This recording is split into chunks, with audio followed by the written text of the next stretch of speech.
Good morning guys. So ayan, thank you Lord sa paggising niya sa atin ngayong umaga. Ayan guys. Ayan, kain po tayo. Bumili na si asawa ng pagkain, si Wilson. Kain tayo guys. Grabe yan guys. Halos ilang araw na rin siyang hindi pumapasok. Nag-alala talaga siya sa akin. Ngayon okay na. Kakangiti na siya. Natatakot daw siya eh. Kasi nga yung dugo ko, grabe guys, talaga sobrang dami. Kain tayo. Guys, ipakita ko sa inyo yung room namin. Ayan. Puntahan natin sa labas. Ang ganda rin ng view. Ay ano pala, maganda sana. May pinapatayong bahay. Oh. Nasa 5th floor kami. Ayun guys. Puro building yung makikita mo sa labasan. Hi guys.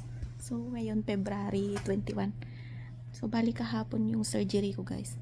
Tapos kanina galing na yung doktor dito. Pwede na daw akong umuwi ngayon.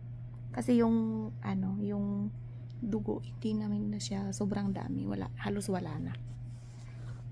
So okay na siya guys. Mas masakit pa nga yung regla kaysa sa operasyon. Kaya yung mga natatakot dyan. Kasi dati nung una natatakot din ako. Mas okay pala siya na ano. So agapan nyo na guys. Kasi sobra pagka mas masakit pa yung regla talaga, promise. Ngayon okay na siya. Yung regla ko guys tumigil na rin. Konti na lang. Pero halos wala na siya. Kumbaga as in tumigil na siya.